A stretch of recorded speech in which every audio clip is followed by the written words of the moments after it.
Hello, Imad. Hello, everyone. Thanks, everyone, for joining in.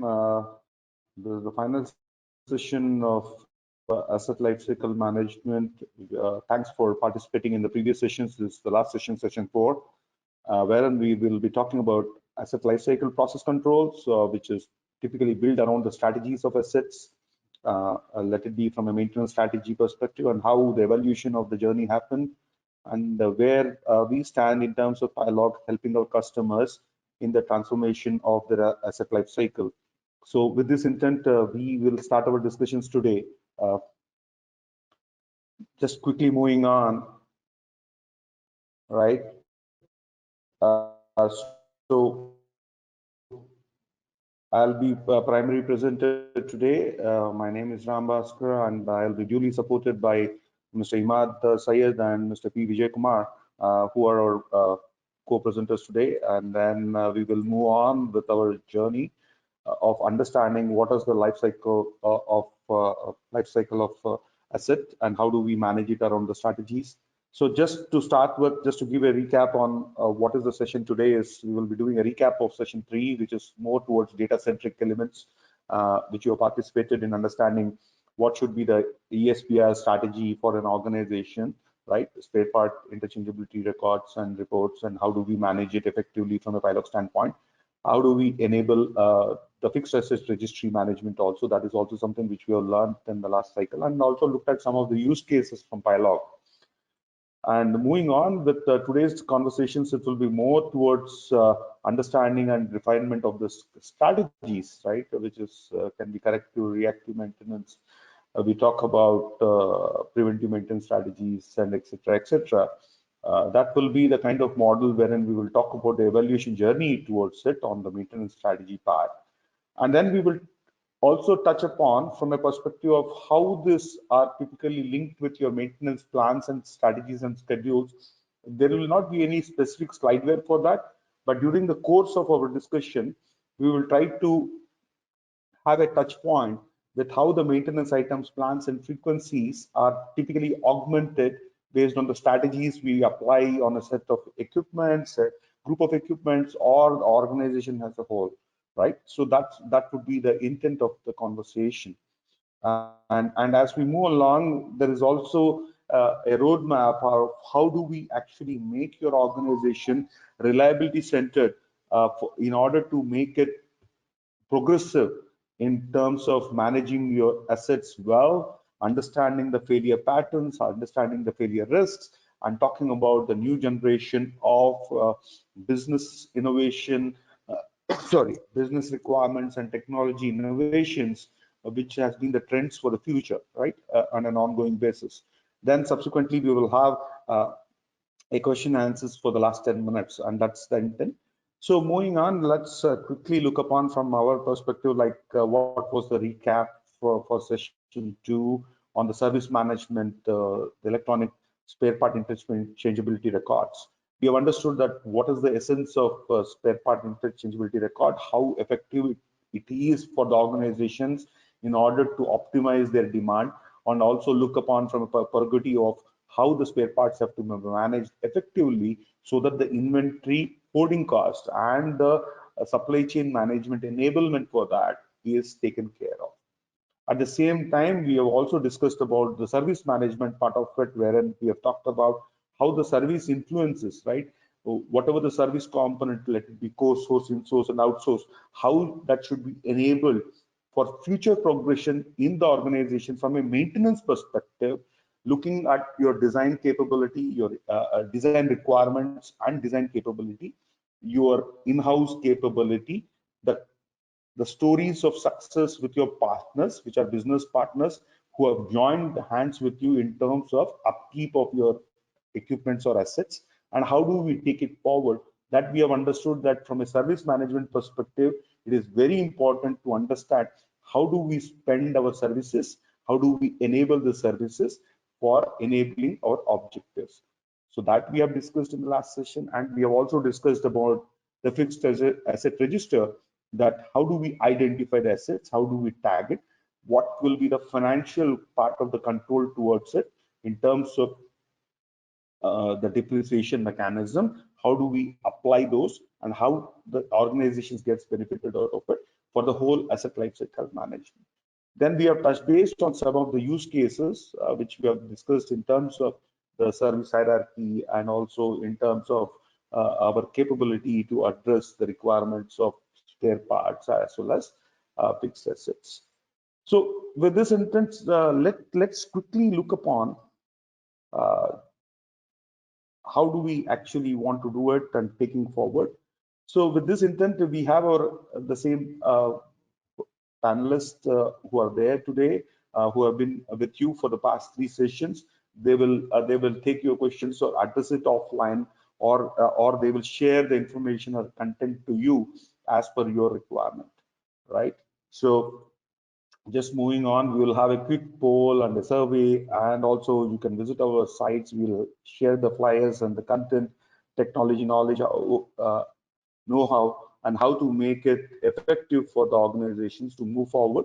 And definitely, yes, from a Gartner perspective, we'll also have some discussion about the Gartner analogy in today's session even. So welcome to the fourth session, which starts now. We are talking about the evolution of the maintenance strategies, right, which has been evolved over a period of time with the industrial revolution or the industrial transformation, right from level 1 to level 4, what we talk about today.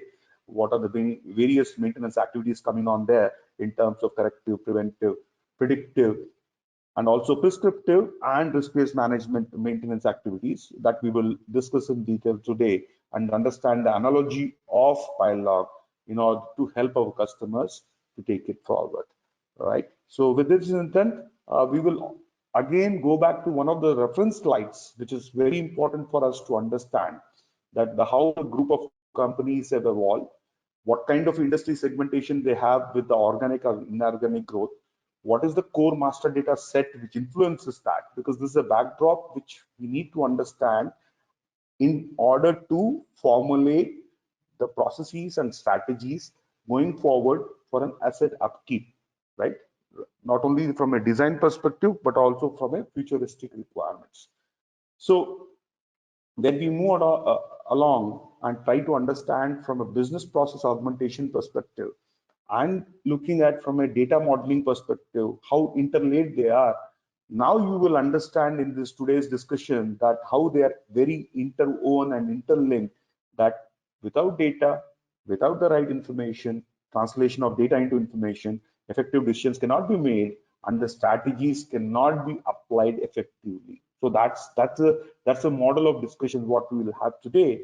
So that's very prerogative that we understand again what are the maintenance strategies, the linked execution plan in terms of what is my maintenance item, how the maintenance frequency should be deployed, what should be my maintenance plan around it, right?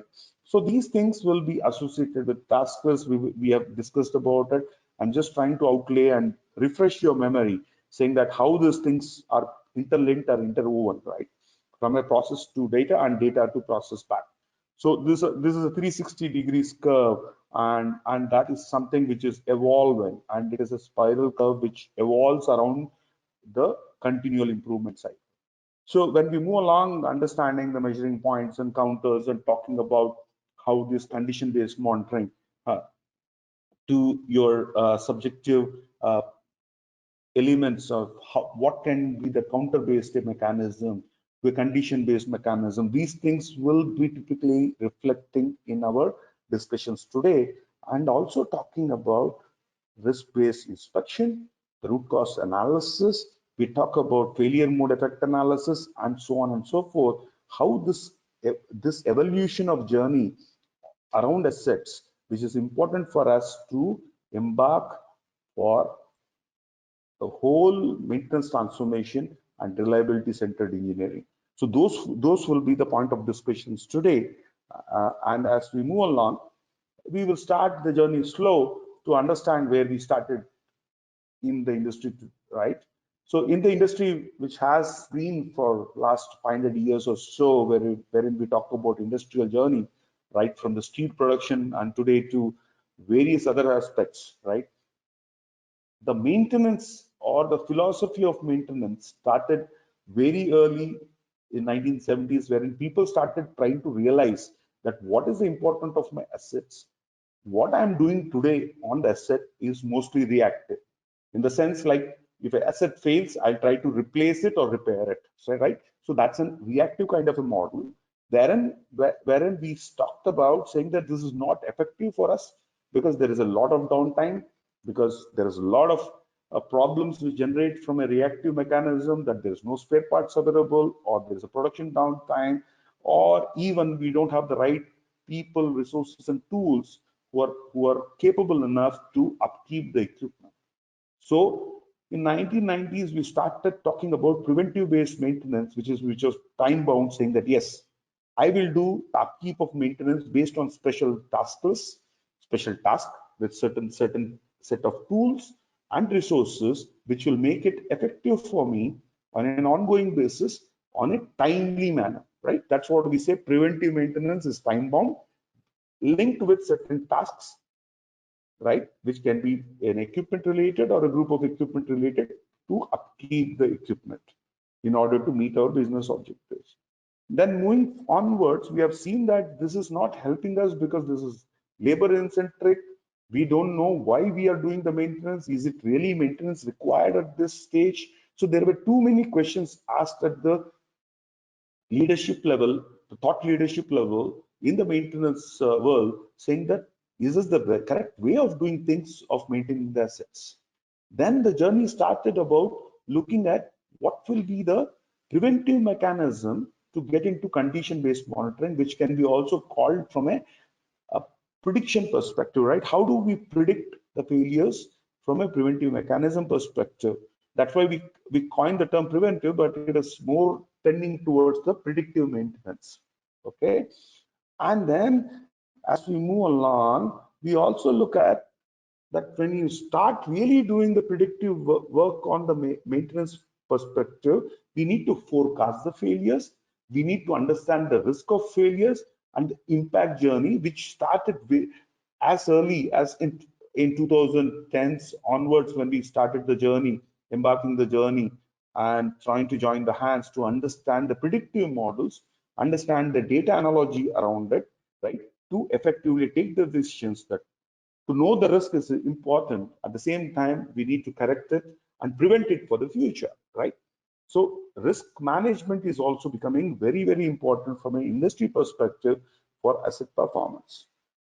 And definitely, yes, 2020 and beyond, we talk about automation, we talk about reliability management. It again depends upon the organization maturity. This is a standard benchmark, what we have taken as a roadmap in terms of the overall industry progression, irrespective of industry sector, technology framework, or the other allied substances around it. So when we look at it, so all these things, when we do it on a particular set of equipments, the data has to be either planned effectively, understood effectively, executed effectively, and from the execution also, the data and the outcome what we get has to be typically translated into proper information. Which systems can do it? These are nothing but your planned maintenance and your computerized materials and maintenance management systems, right? Which are effectively able to do it. And there is a progression journey for them too, right? Depending upon the demand of the customers, of the business, the products have evolved.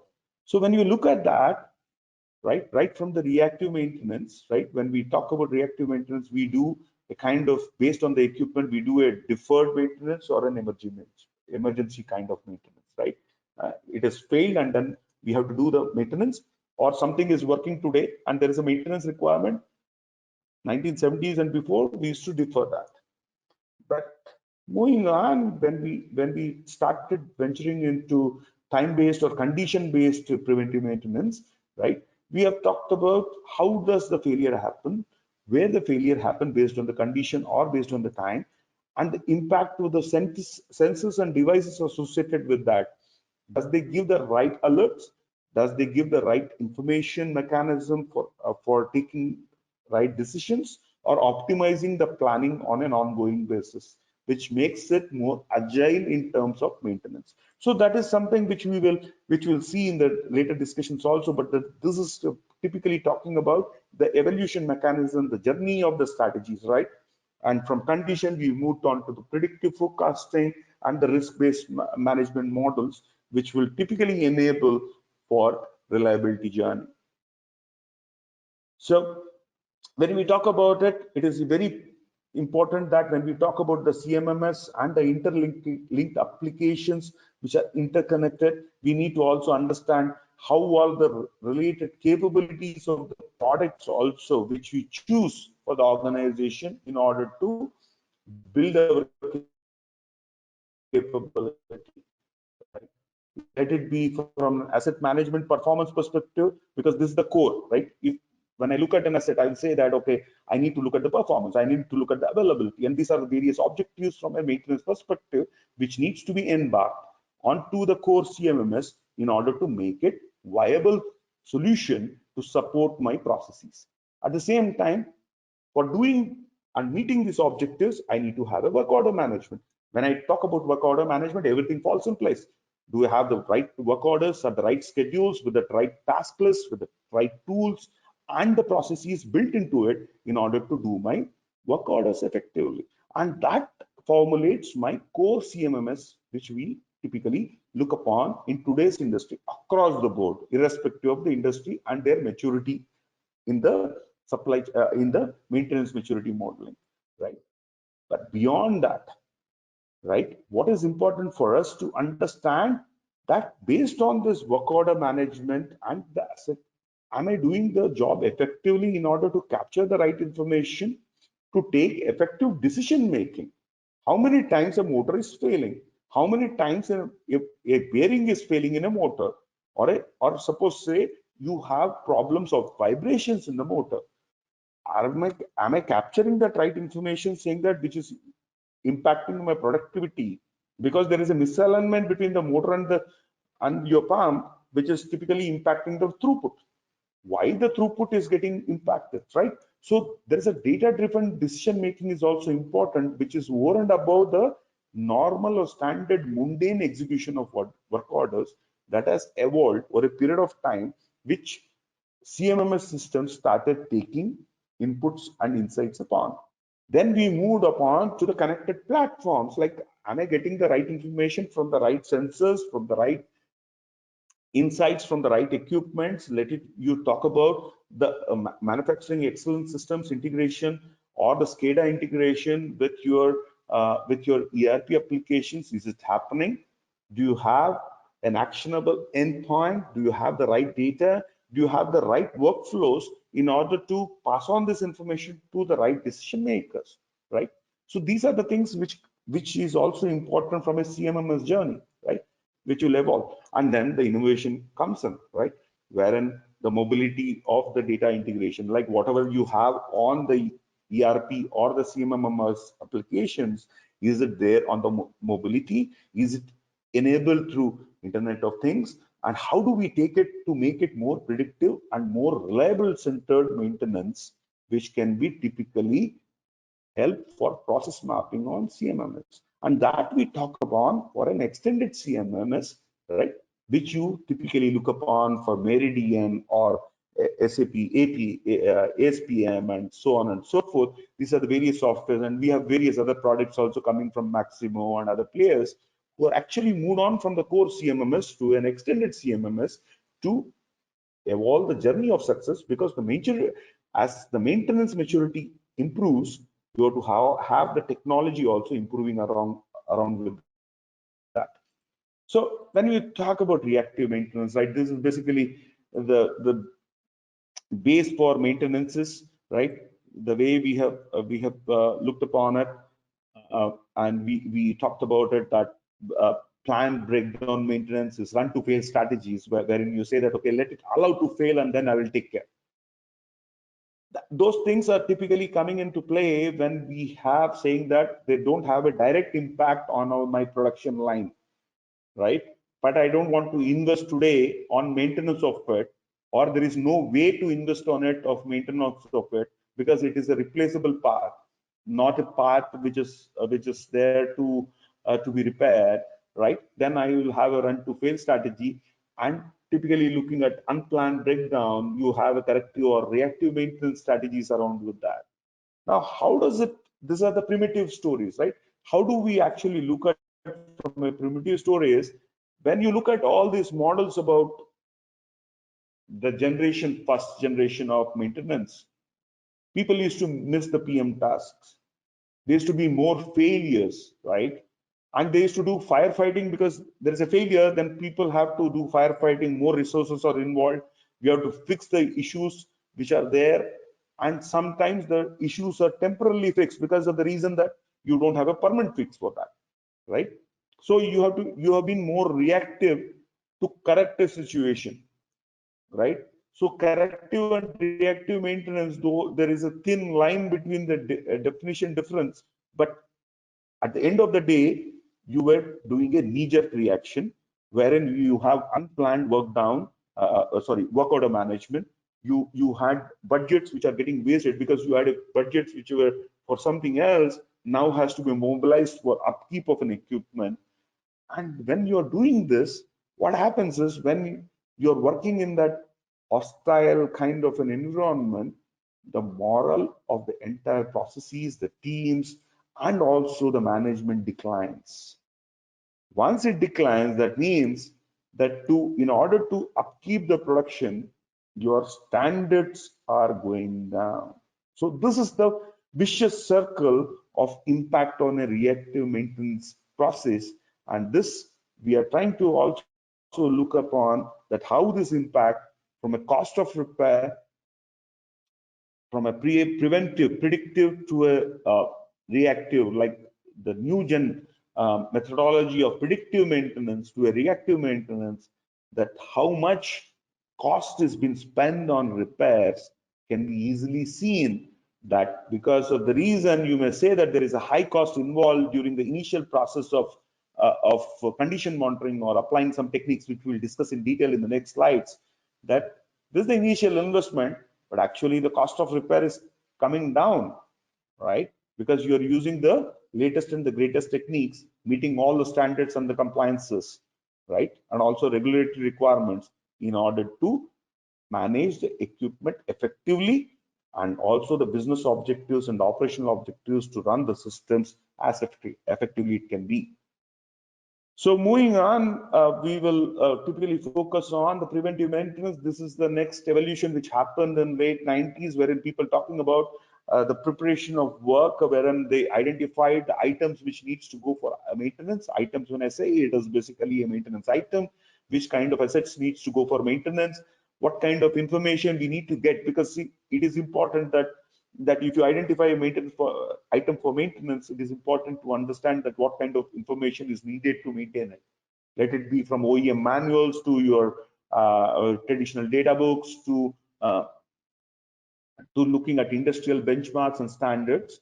And once you get the data, then it is imperative that you train your internal or external work source depending upon your strategy of co-source, in-source, or outsource of a maintenance activity. How do we plan it accordingly, right? So it is important to do the preparation work, which we also help in doing it.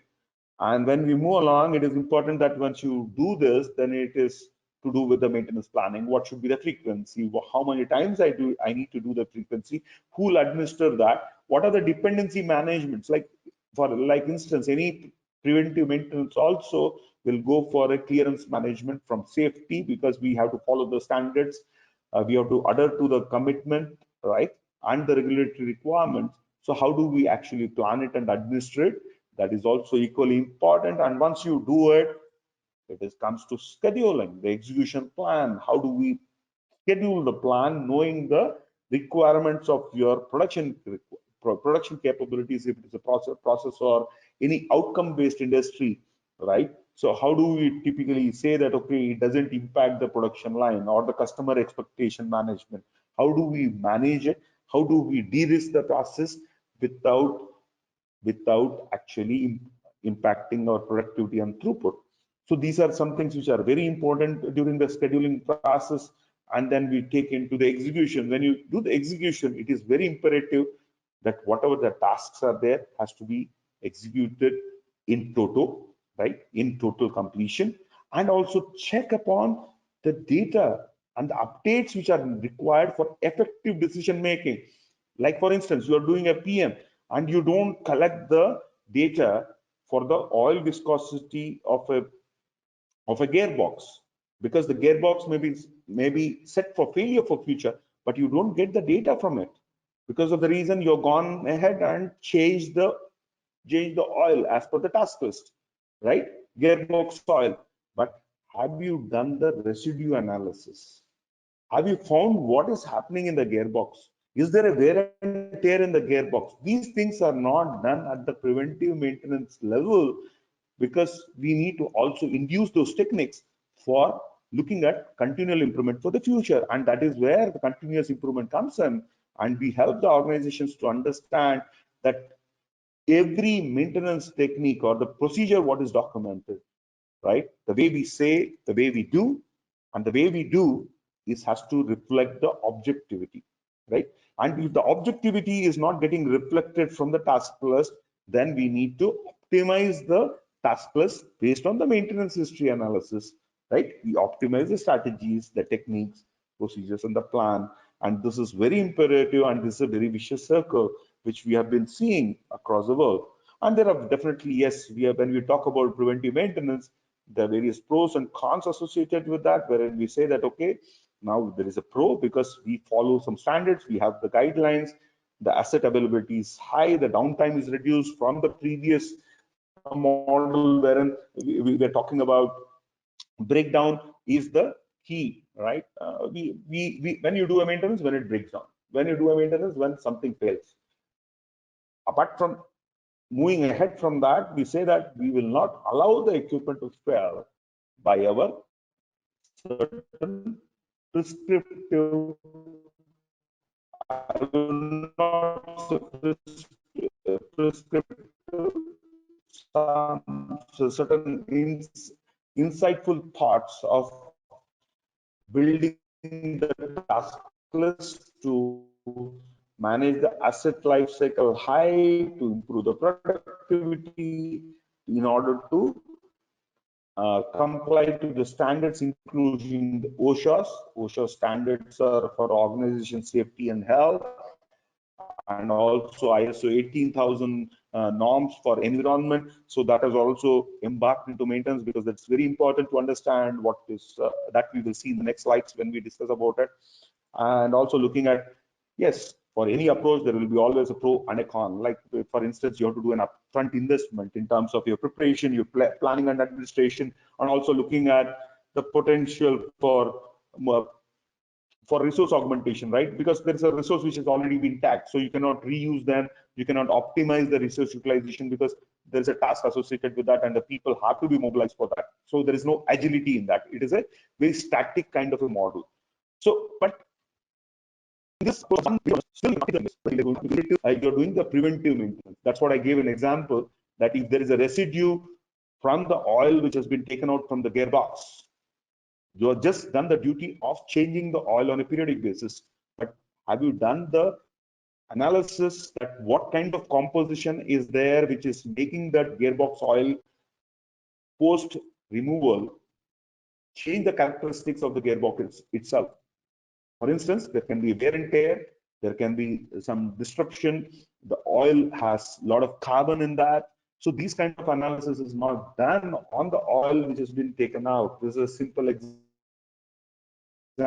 which I'm giving, because most of you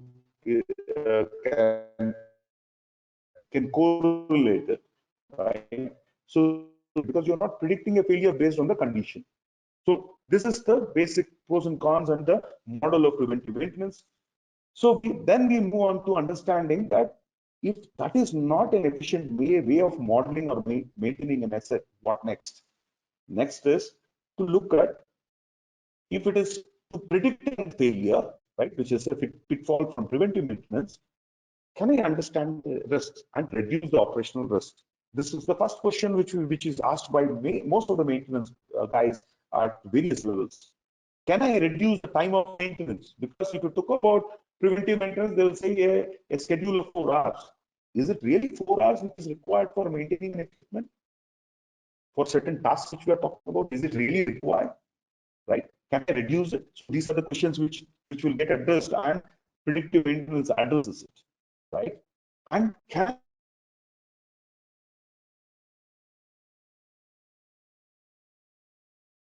you change the oil? Is it really needed? Because it's an added cost, and there is a specialized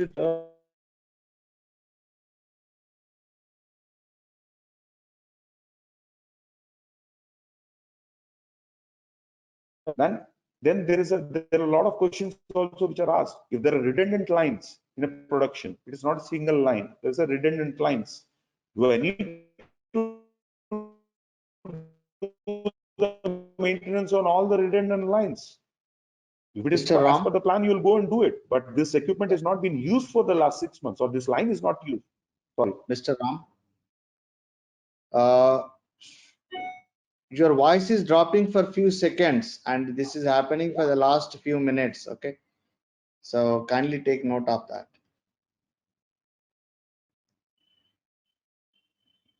Yes, please. If it happens, please stop me there so Sure, that I sure, can repeat it, or sure. I can take it forward. Yeah.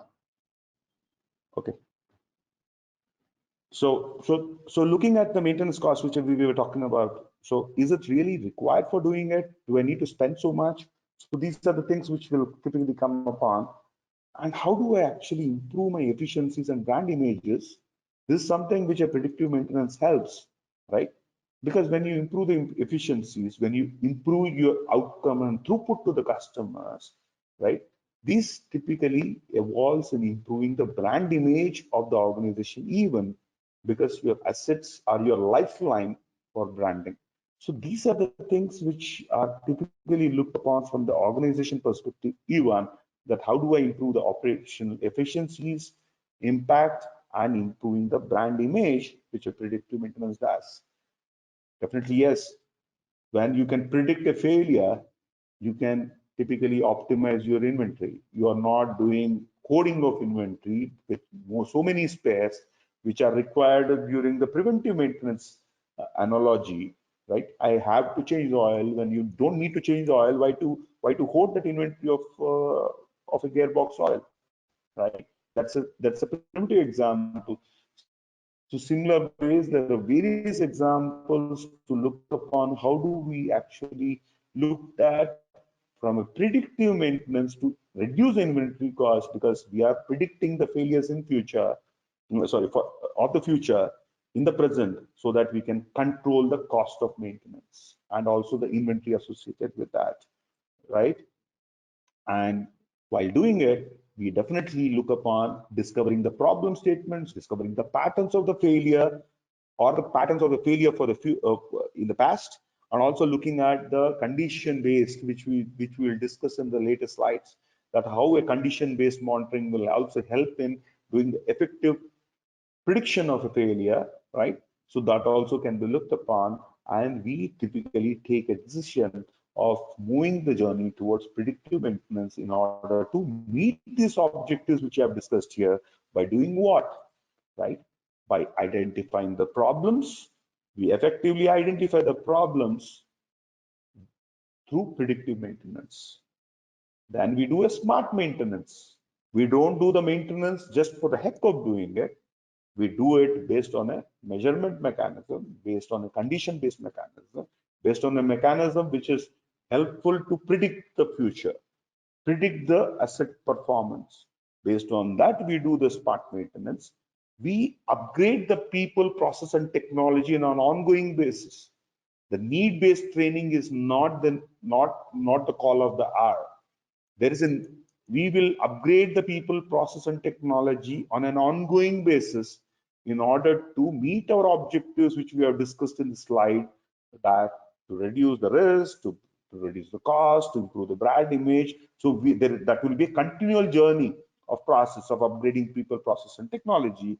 And last but not the least is the data management and analytics, wherein all the process data from the transactional inputs or from your master data controls, let it be from the ERP or from your process control equipments and insights are processed on a regular basis, and effective decisions are taken from there on. Then coming from risk-based maintenance, which is also one of the analogies which is associated with the previous journey, because they're all interlinked. When I talk about maintenance data, right, what I will look at it from there is I will look at the consequences of failure, the probability of failure from a risk perspective. That is important. Based on the consequences and the probability, I will do a risk ranking. This is very pivotal step for me to do the risk-based maintenance activities or the risk-based inspection activities. Once I do the risk-based ranking, then I build the inspection plans, right? That's what I was talking about. How do we evolve the inspection plans based on the risk ranking on the previous data elements which reflects it on the consequences of the failure and the probability of the failure. Propose a mitigation plan. Once the mitigation plan is proposed, then we do the reassessment through our risk-based maintenance framework, right? How do we typically capture the risk? How do you capture the failures? And how do we optimize the equipment health? Now, by doing that, the study which usually most of you would have come across is the 7x7 matrix, right? Wherein we talk about the probability of failure, right? And the severity impact of the failure even.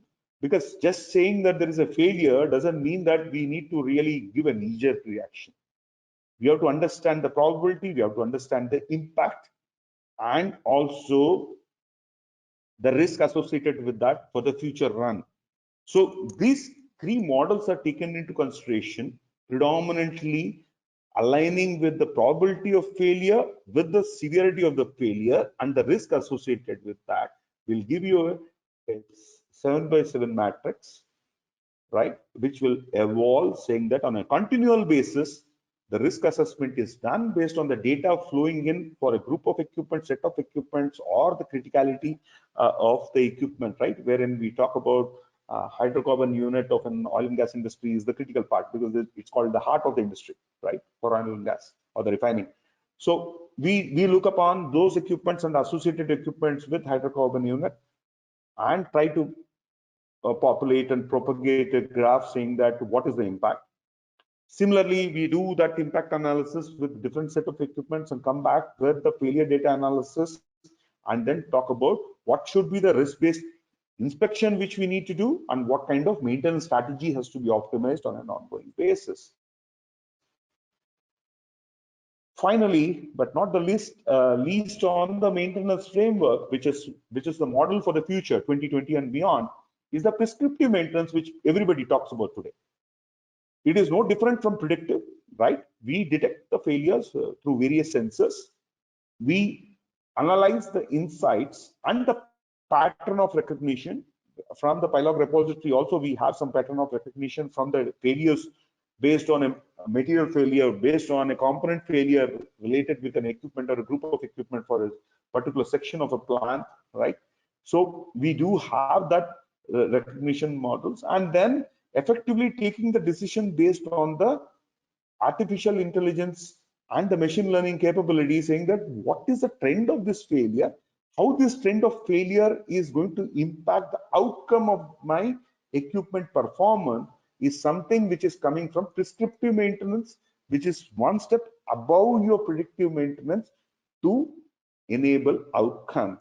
And the inputs which are coming from various sources, like for instance, the sensors, when we talk about it, and we will talk about in digital twin also, that how the equipment insight from the virtual equipment to your equipment on ground is typically taken into account for data detection. Then you will have the data coming from the original equipment manufacturer guidelines and his recommendations and comments, also your data charts and the data curves which you have from the governing systems, and then you take that insights, merge it with your pattern of recognition from a maintenance perspective, and take an effective decisions which are flown back to your maintenance operations and planning, right? Wherein they can do the optimization of their maintenance activities, including the task list. And this also goes as a feedback to your original equipment manufacturer in order to improvise the design capability of the install base. So this is a prescriptive maintenance wherein Pilog plays a role in terms of pattern recognition and also the AI capabilities of effective decision making. This is something which is the next gen of maintenance strategy, which is called as prescriptive maintenance. Okay. So with this intent, let's move on and trying to quickly look upon, with the interest of time, we have around 12 minutes to close our discussion. So we will look at condition-based monitoring, reliability-centered maintenance, which is again what is happening, inter-process dependencies and digital events. So let's quickly look upon our models on how the condition-based monitoring mechanism works, right? Which is linked with your predictive maintenance. So when you talk about conditions, the common conditions we should talk about from an industry perspective is what is the vibration, what is the temperature, pressure, oil level, or the oil what you call purity, and also the noise, right? These are the 5 variants which I talked about. There may be multiple variants which we look upon. And when we look at vibrations, is it the vibrations as per the standards? If you are talking about the grinding mill, when the grinding mill rolls, right, with huge metal balls in that, what is the kind of vibration which is there? Is it within allowable standards? Is the temperature of ambience as well as the process equipments within the controlled temperature, right?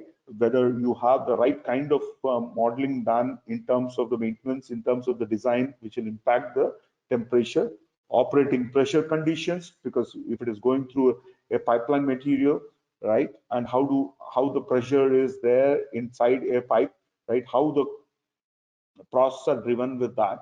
So with this intent, we look upon typically the various techniques of measuring the condition based, right? It can be vibration analysis, which I was talking about, the vibration based on which you're talking about the equipment health, the productivity, and so on and so forth. The lubricant analysis, which talks about the oil contamination and etc., etc. The infrared thermography, which you might have seen for the motors and other rotary equipments, how much heat is generating, right? You talk about how do the motor perform, right? In terms of your infrared thermography results are there. Based on that, you talk about how do we typically talk about your current analysis even, right? Because they are interwoven. And when the oil or a fluid, high intense fluid flows through a line, we also talk about corrosion analysis. And then there is a visual inspection. Even if there is a leak in some pipeline or whatnot, how do we manage it? So these are the various condition-based techniques which we come across. And we also talk about various condition-based monitoring techniques. How do we typically make a condition monitoring effective? Through having the specific failure modes. You understand the failure modes, and they are replicated and interfaced with ERP. How easily you can implement them. Like for instance, I need to do the vibration analysis of a spindle, right, or a rotary kiln. So how do I do the vibration analysis? Do I have the right tools? Do I have the right equipments? How easily it can be implemented? What should be the kind of techniques which are need to be implemented for vibration analysis?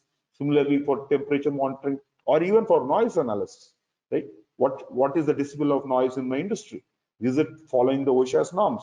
Is it safe enough for a human capital to work in that environment, right? So there are various factors which comes in, and then we go ahead and try to look upon various implementation strategies with pros and cons, looking at from asset selection, which needs to go for condition monitoring, because every asset need not be done for condition based monitoring. Then we need to understand the failure patterns. We need to understand the baseline for that based on the industry standards, that what should be the noise level and vibration level. Where should I set the standard in? And do you have the right data from the past, which will typically help me to do the analysis of the data properly, and then implement the solution, which will help us to take effective decision making from condition-based monitoring, which is very closely interwoven with predictive maintenance even, right? But having said that, when we talk about the pros and cons and look at the left side of the graph, right, the potential for failure cover interval based on lubrication analysis, and the failure happens over a period of time, right? Definitely there is a, you let it be human body anatomy to an equipment, everything is tend to fail when you try to use it to the maximum extent. But we need to understand when it is trying to fail by doing the condition monitoring, right, like we do a whole body checkup at a regular interval post a certain age as per the doctor's recommendation, which is nothing but the OEM recommendation or the industry recommendation, we typically go through this process of doing the potential failure curve and interval analysis.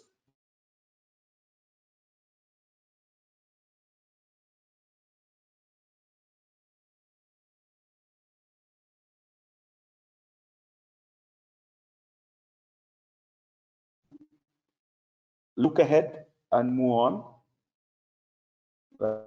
right? And then coming to reliability center maintenance, this is a buzzword. See, when you talk about reliability center maintenance, it is very important for us to understand that how the reliability center maintenance models works, right? So for us, the primary objective is to ensure that there is an endurance for our processes, technology, people to enable the right outcome as per the objectives of the maintenance and also from the operation perspective. That is very critical.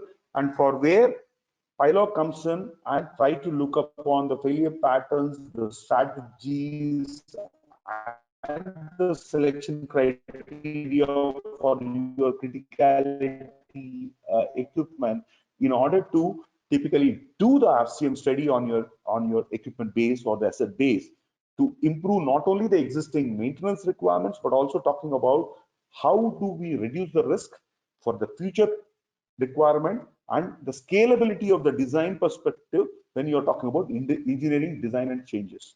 So this is something which we help doing the industries with looking at the data models, with looking at the failure models, coming up with not just the failure codes, but also the cost codes and the resolution codes. These are very important to understand for a particular set of equipment, let it be from any industry domain, let it be from any technology perspective, right?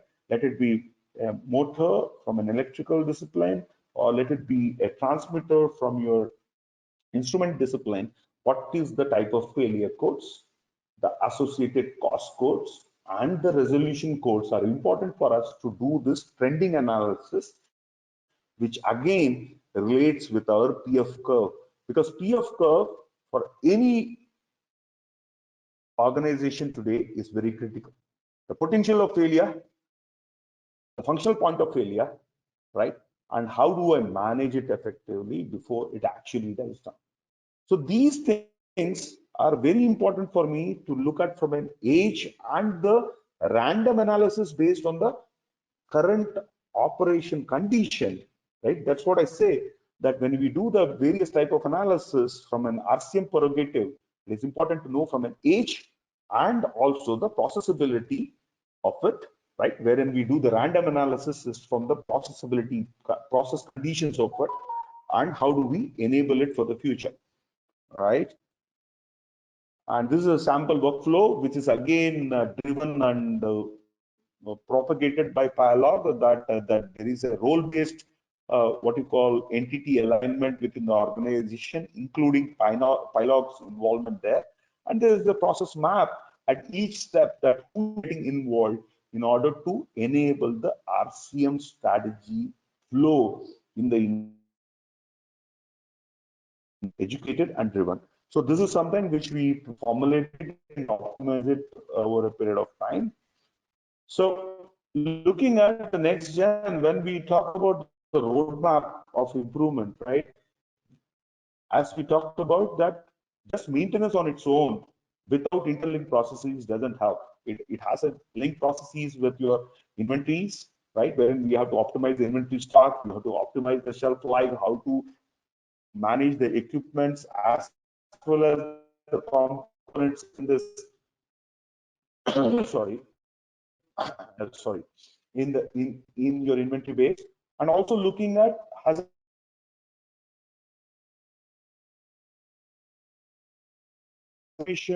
how do we build the roadmap for predictive maintenance and future, getting into predictive mode, right? Prescriptive mode. How do we do it? How do we typically enable uh, the sourcing and service capability through our sourcing and procurement strategies? How do we enrich our skills, human capital skills, right? By doing the right labor hiring of what you call the labor workforce, how do we do the skill enrichment of the existing people, how do we take it forward, and that we typically embark in the inter-process dependency matrix. Like, for instance, if you're talking about a failure mode effect analysis, which is linked to your CapEx automation process. So we were talking about the impact of maintenance processes and looking at digital twin. When you look at digital twin, it is important for us to understand what does it digital twin mean, right? There is a physical asset which we need to really look upon from the equipment itself, the associated sensors, the way it is progressed, the data, how it is captured from the physical asset to a virtual asset base, because we do the simulation of it, right? How do we do the digital simulation is basically looking at the data models as is, which is installed base, to what has been really created on the virtual platform. We create the replica of it. And that helps us in actually not only simulation of the processes, but also understanding that what is the impact of it right from your proof of concept phase to the install base to the aggregation phase, because there are various models which you would have heard about the digital twin, right, from the proof of concept to the install base of the current equipment linked with sensors and etc., and also with the aggregation of it. With that comes the technology evolution, which is talked about from an IoT perspective, Internet of Things perspective. How do we actually arrive at meeting your data, right?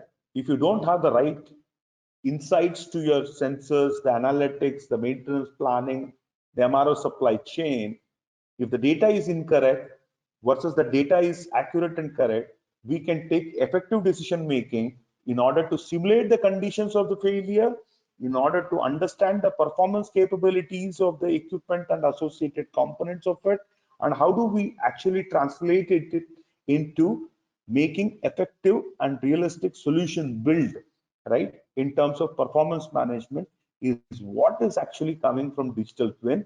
And that need not be just the install base, which is kept as part of non-linear asset, which is there as linked to your current asset in your industry domain, but also it can be linked to a linear asset or an asset which is distributed, which can be tracked through your GIS interface also.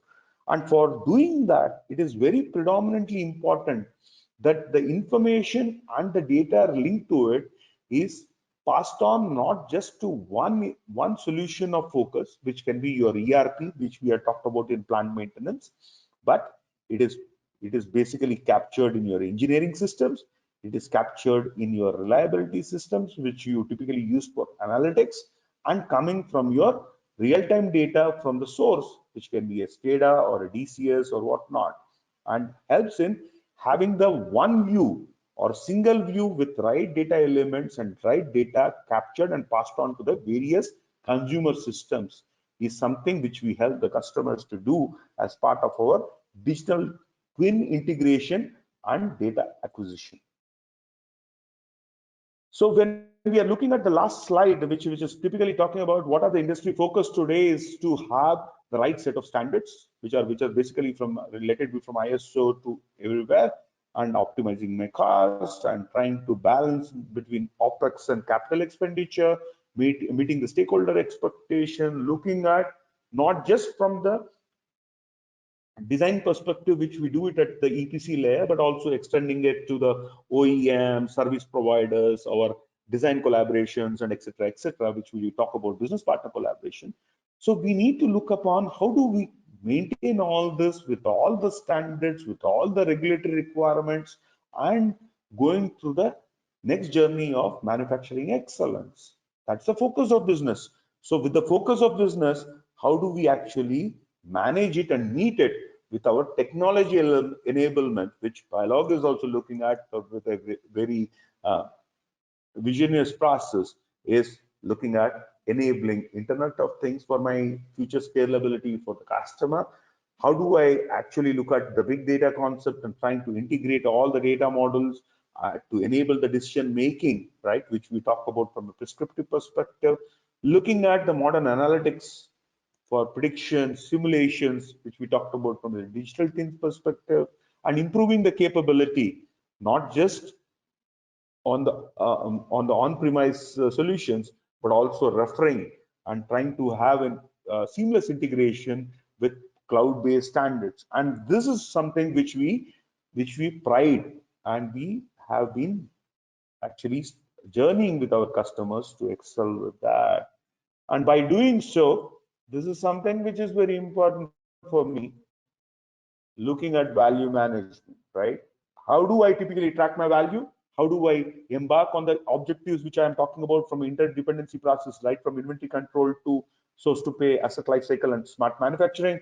What is these percentages are subjected to vary depending upon the industry maturity, as we talked about from the process maturity model perspective.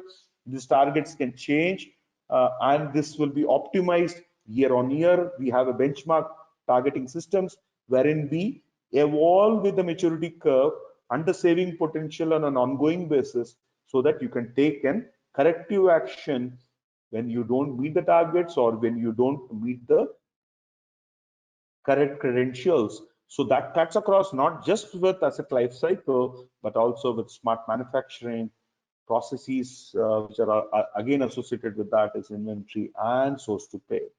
With this, I just like to take a pause. This is my last slide of discussion.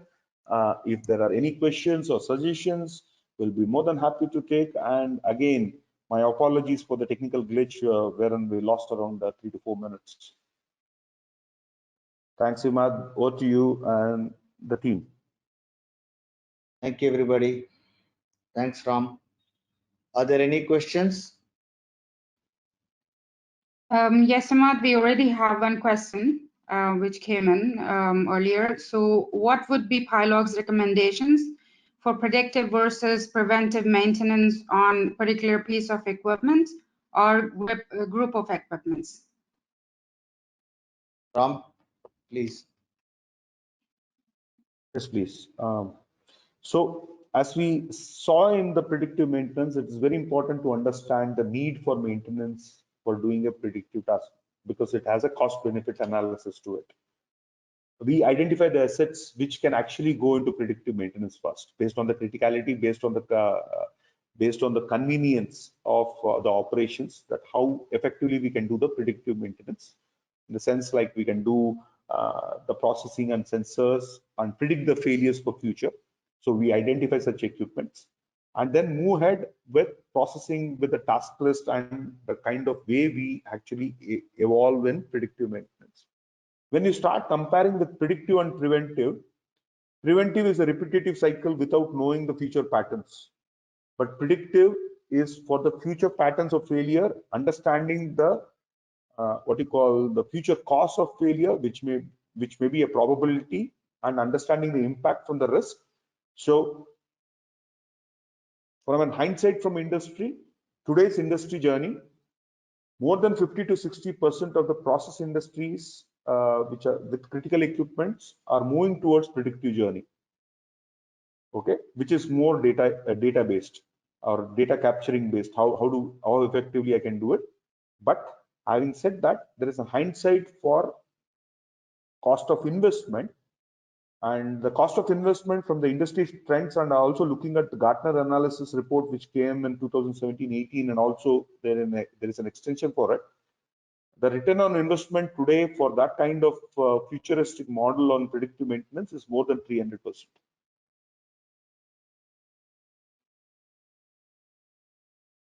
Thank you, Ram. Any other questions, please? Yeah, we have one more question saying what models Pilog follows for earn value management in maintenance. So we are on the right slide actually talking about earn value. I'll pick up that question, Imad.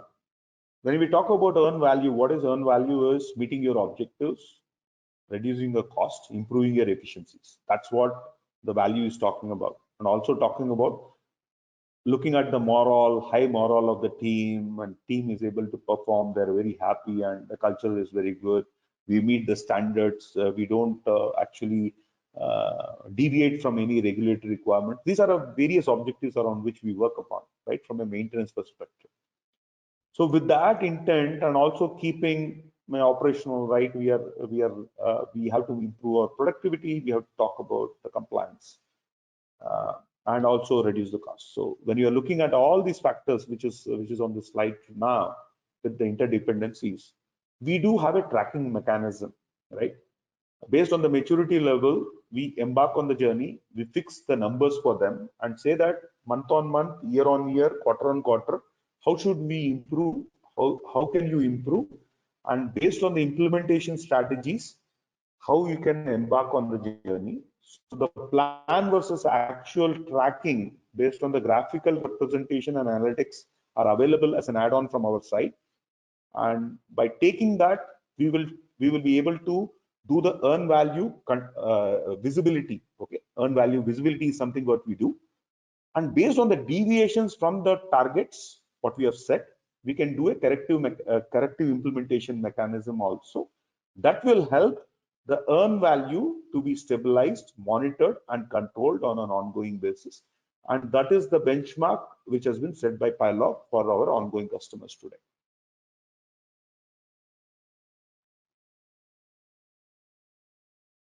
Thank you, Ram. Any other questions? We are running out of Yes. time. Any other questions?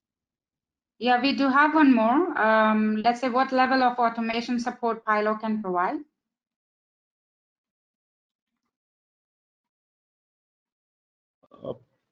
So what level of automation and sorry, somebody is speaking. Please go ahead. Please go ahead, Ram.